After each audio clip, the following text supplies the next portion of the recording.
Alright, here we got a 12-row flex finger pickup planter. It's got the row cleaners on it, which also will work as no-tills on this one the way it's set up. It's got insecticide, liquid fertilize, single disc fertilize openers. I want you to look around this planter. It is a 7200 and looks pretty good where it comes together here.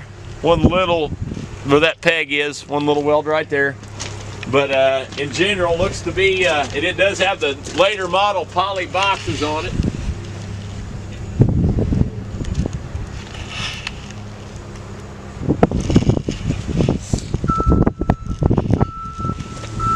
Markers look good and straight. There is a couple non-factory welds on the markers like you would expect. But